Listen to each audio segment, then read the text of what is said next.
everybody and welcome to a new episode of Rebirth Island. Let's get into it.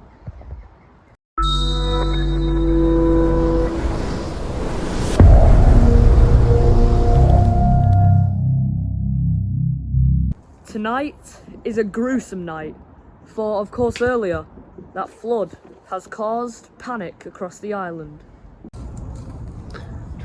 Near the forest, we see Scotty, the son of Rex. He's hunting for some prey. It's a magnificent sight seeing these creatures at night, for normally they're all asleep.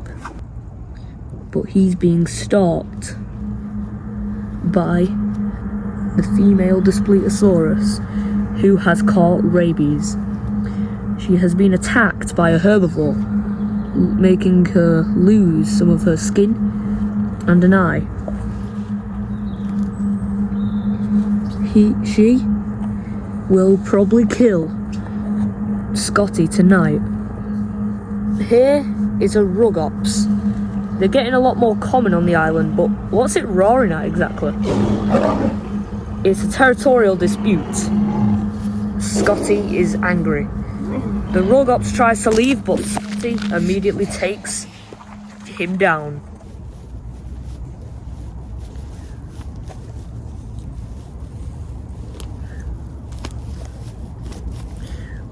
Scotty has easily eliminated the rugops, biting down directly into the jugular, causing severe amounts of blood to cover his feathers. But as Rex walks away from the scene, another killer arrives. Even though she's hungry, completely ignores the rugops in search for Scotty. Night is never a soothing place on the island, even for titans like Brachiosaurus. And if you're wondering, why on earth is a Brachiosaurus pretty much the size of the Japanese version, well, the first version of Godzilla? Well, it's because after years of harsh climates and competition, they've grown in size as a defense mechanism. But now that whole period of large animals is going. Now they're going to their more paleo-accurate states. And because of this change, blueback, stripe, and other large animals are starting to struggle. But even the majesty of a Brachiosaurus makes even a Rex stare in awe, as we see with Scotty. He's still a teen too, and obviously he's about 15 in human years, so obviously he's curious. Not good. The startled Brachiosaurus looks away from its meal and starts approaching Scotty out of curiosity and investigation. Scotty, kind of scared of the large lumbering beast, decides to run into the forest. As he enters the forest, there is a predator waiting for him. She backs up, Scotty being a lot larger.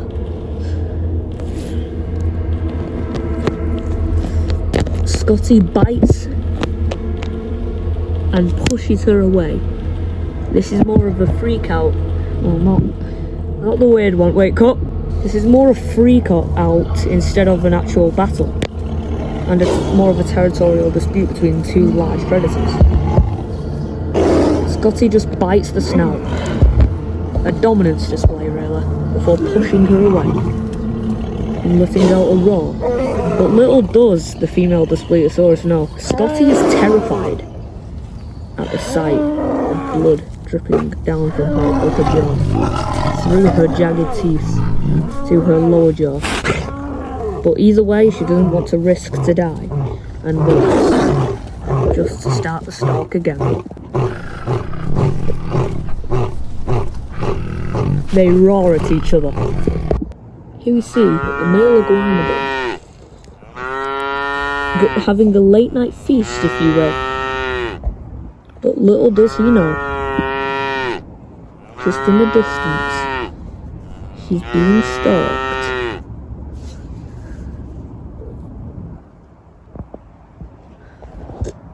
by the Spinosaurus.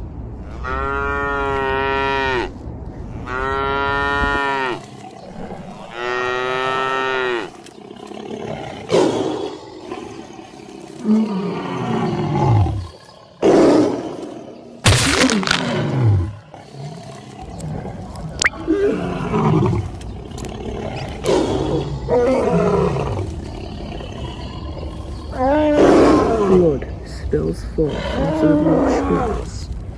Luckily, the male iguanodon got out, but had most of his face and neck ripped apart.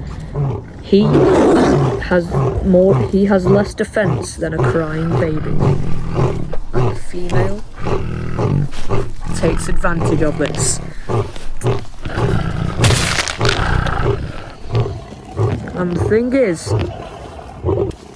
she isn't going to even eat her kill. She's killing for sport. An hour later, Scotty finds the body. It's untouched besides the bite marks. Strange. A normal predator would kill if they were hungry and needed a meal. He isn't hungry though, and by the looks of it, it's not the most appetizing. Apparently it stinks, according to this guy. But he decides to track down the psycho dino that's been doing all this.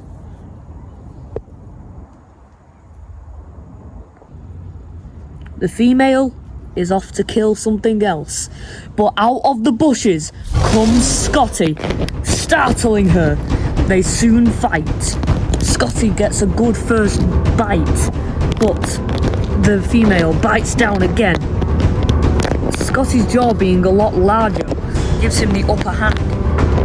He bites down, same thing that he did earlier, onto her snout, which skin is already nearly fully off, and bites back down on the back of the neck, dragging through the dirt.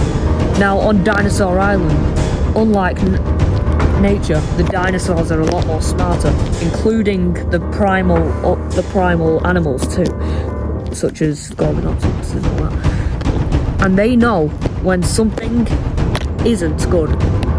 They know that if this thing, this rabies-riddled Dimetrodon, stays alive, it will mean death for the island. They carry on clashing until one of them dies. Scotty is getting more scratched up. The Dimetrodon is getting even more scratched up though.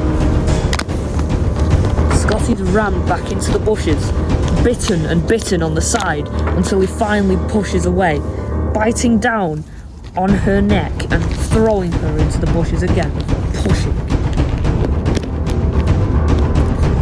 He finally snaps the neck of this creature.